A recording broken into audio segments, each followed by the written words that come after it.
오늘 본문의 내용은 예수님께서 이제 목적지를 예루살렘으로 정하시고 제자들에게 예루살렘으로 가는 것이 곧 예수님을 향해 예언된 예언임을 말씀하시는 내용입니다.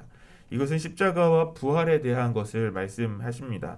하지만 제자들은 그 말씀을 깨닫지 못합니다. 예수님께서 예루살렘으로 향하는 중에 여리고성 가까이에 가셨을 때 한 맹인을 만나시고 또 그 맹인을 고쳐주시는 것이 오늘 본문의 내용입니다. 오늘 본문을 보면 세 부류의 사람들이 있다는 것을 우리가 볼 수 있습니다. 첫 번째 부류의 사람들은 그 예수님 앞에 반응하는 첫 번째 부류의 사람들은 바로 제자들입니다. 누가복음의 저자인 이 누가는 이 말씀의 시간이 흐를수록 예수님께서 구세주로서의 사역을 완성해 가시는 그 모습으로 묘사하고 있습니다. 왜냐하면 그래서 예루살렘으로 점점 더 가까이 가는 것이죠. 예루살렘은 예수님께서 구세주의 사역을 그 완성하시는 장소가 되기 때문에 또 그렇습니다. 이것은 곧 누가의 관심이 예수님의 구원의 역사에 관심이 있다라는 것을 우리가 볼 수 있습니다. 그래서 누가복음의 이 시간의 흐름이 점점 예루살렘을 향해 가고 있습니다. 예수님께서 예루살렘으로 가자고 하시면서 제자들에게 자신의 고난과 죽음 그리고 부활에 대해서 말씀하십니다. 오늘 본문의 말씀이 처음 말씀하시는 것이 아닙니다. 누가복음에서만 오늘 본문까지 세 번째로 예수님의 그 순환을 예고하셨습니다. 이것은 구약의 선지자들을 통해서 이미 기록된 내용입니다. 그런데 제자들은 예수님의 그 말씀을 깨닫지 못하고 있습니다. 알아듣지 못하고 있는 것이죠. 오늘 본문에서는 그 이유가 그 말씀이 그들에게 감추었기 때문이라고 말씀하고 있습니다. 저는 성경을 볼 때 이런 제자들이 이해하지 못하고 알아듣지 못하는 모습을 볼 때 좀 답답한 생각이 듭니다. 왜냐하면 이 제자들은 예수님과 하루 이틀 같이 있었던 사람들이 아니기 때문에 그렇습니다. 예수님의 그 부르심을 받고 예수님과 동행하면서 아주 가까운 거리에서 그분의 말씀을 직접 들었던 사람들입니다. 그럼에도 그 사람들은 예수님의 그 말씀을 알아듣지 못하고 있습니다. 원어 성경에서 감추었다라는 뜻의 원어의 뜻은요, 은폐되었다라는 뜻을 가지고 있습니다. 지금 예수님께서 말씀하신 이 구원의 이 놀라운 계획이 그들에게는 숨겨졌다고 말씀하시는 것입니다. 그들에게 이 놀라운 소식이 숨겨진 이유가 있습니다. 왜냐하면 이 제자들은 지금 예수님의 그 고난에 관심이 없었기 때문입니다. 그들이 기대한 메시아는 예루살렘에서 왕권을 회복하고 예루살렘을 그렇게 회복하고 그 제자들에게 그 정치적인 공을 나누면서 권세를 줄 것으로 생각하고 있었습니다. 예수님이 고난을 받으신다, 죽으신다 이런 것에 대해서 어떤 관심이 없었던 것이죠. 또 결코 일어날 수 없는 일이라고 아마 이 제자들은 생각하고 있었을 것입니다. 우리가 잘 아는 것처럼 제자들은 이런 문제로 다투었습니다. 누가 정말 예수님 앞에 누가 큰 자이냐, 누가 다음 2인자냐, 뭐 이런 것으로 싸웠죠. 또 어머니의 치맛바람이 불어오면서 요한과 야고보를 좌우편에 둘 수 있도록 간청하기도 했습니다. 결국 하나님의 뜻에는 관심이 없다는 것입니다. 그래서 결국 이 모든 이 구원의 역사들이 하나님의 계획이 숨겨질 수밖에 없는 것입니다. 또 다른 부류의 사람들은 예수님을 따르는 무리들입니다.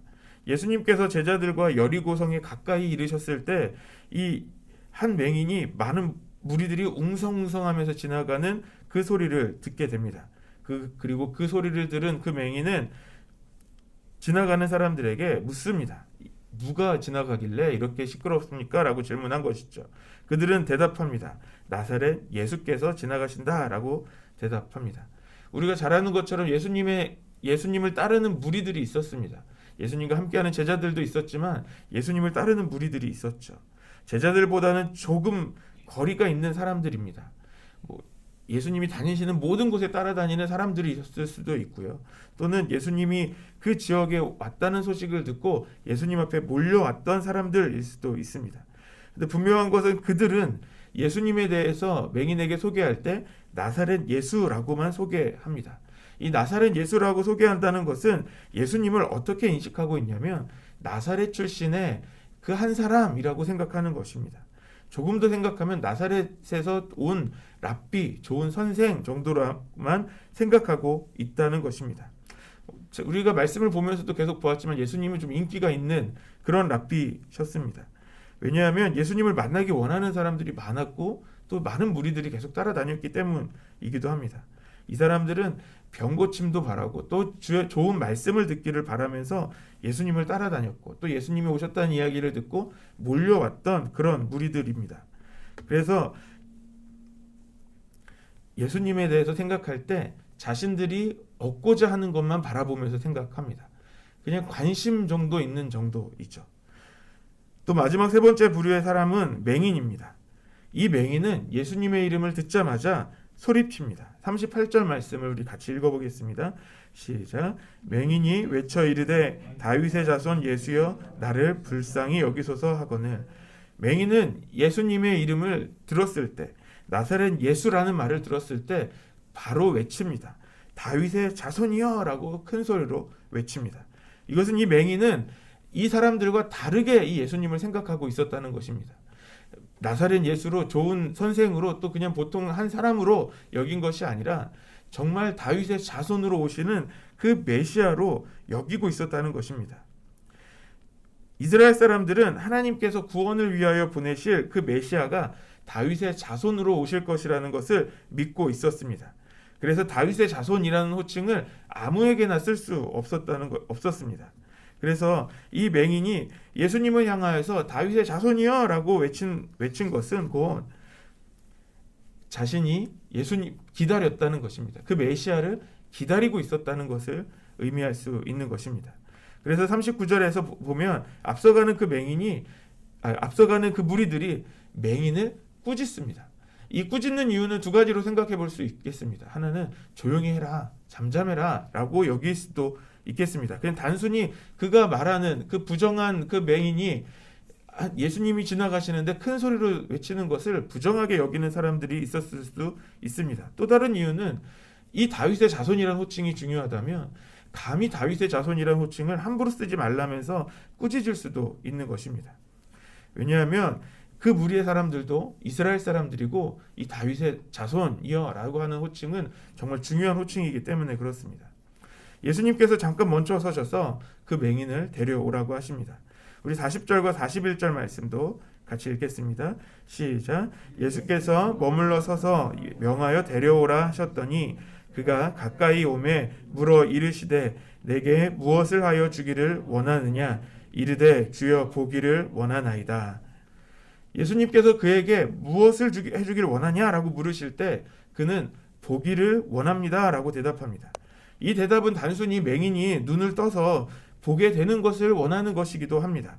그런데 이 맹인이 예수님을 정말 메시아로 여기고 그 메시아를 기다리는 사람이었다면 이 대답은 메시아이신 주님 당신을 보고 싶습니다 라고 우리가 묵상할 수 있습니다. 왜냐하면 그 이후에 그는 보게 되고 곧바로 기뻐하며 예수님을 따르기 시작하기 때문에 그렇습니다.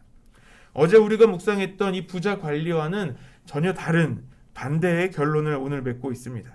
부자 관리는 예수님께서 가진 재물을 다 팔아서 나눠주고 예수님을 따르라고 하셨지만 그는 근심하고 따르지 않았습니다. 하지만 오늘 예수님을 알아본 이 맹인은 그 고침을 받자마자 자신이 그토록 기다렸던 그 메시아를 따라갑니다. 우리 42절 43절 말씀을 또 같이 읽겠습니다. 시작. 예수께서 그에게 이르시되 보라 내 믿음이 너를 구원하였느니라 하시매 곧 보게 되어 하나님께 영광을 돌리며 예수를 따르니 백성이 다 이를 보고 하나님을 찬양하니라. 예수님께서 이 맹인의 믿음을 칭찬하셨습니다. 그의 믿음이 그를 구원하였다고 선포하십니다. 즉 그의 믿음은 예수님께서 메시아로 오심을 믿고 있었다는 것을 말씀하시는 것입니다. 그리고 그의 즉각적인 반응은 하나님께 영광을 돌리며 예수님을 따르는 삶을 시작합니다. 예루살렘으로 향하시는 예수님, 이제 십자가 그 고난의 길을 가시는 그 예수님을 따르는 사람이 되었다는 것입니다. 오늘 말씀에 등장한 이 세 부류의 사람들은 모두 예수님을 보기를 원하고 있었습니다. 하지만 이들의 목적이 달랐다는 것을 보게 됩니다. 예수님과 함께하는 제자들이었지만 그들에게 예수님께서 메시아로 오셨다는 것은 이 구원의 역사가 숨겨졌습니다. 예수님의 병고침과 좋은 말씀을 듣기를 원했던 그 무리들은 자신의 눈앞에 벌어지는 그 기적과 같은 신기한 일들, 또 들려지는 놀라운 말씀을 기대했지, 그가 다윗의 자손으로서 메시아로서 오셨다는 것을 인정하고 있지는 않습니다. 오직 예수님을 다윗의 자손으로 오신 메시아임을 믿고 기다렸던 그 맹인만이 예수님의 칭찬을 받으며 구원을 얻습니다. 그 맹인은 메시아이신 예수님을 믿음으로 구원을 받게 된 것입니다. 눈을 뜨고 있는 사람들은 다윗의 자손이신 그 메시아이신 예수님을 알아보지 못하고 있습니다. 하지만 앞을 보지 못한, 육체적으로도 앞을 보지 못하는 그 맹인은 예수님을 알아보고 그 예수님께 다윗의 자손이여 라고 큰 소리로 외쳤습니다. 육체적으로 앞을 보지 못했지만 그의 간절한 기다림과 또 그의 믿음으로 영적인 눈을 뜨고 있었던 것입니다. 오늘 우리는 이 영적인 눈을 뜨고 있는지를 우리 스스로를 살펴봐야 합니다. 우리는 눈은 떴지만 우리의 영적인 눈을 감고 있는 것은 아닌지, 또 내가 보고 싶은 것만을 보고 있는 것은 아닌지를 점검해야 합니다. 오늘 우리는 특별히 우리가 이 사순절의 기간을 보내는 동안 우리가 기도하면서 말씀을 읽을 때, 또 우리가 부활하신 그 주님을 만나기를 소망하며 그 시간들을 가지면 좋겠습니다. 맹인이 주님을 보게 된 것처럼 우리가 예수님을 보게 되는 그 은혜가 있기를 소망합니다.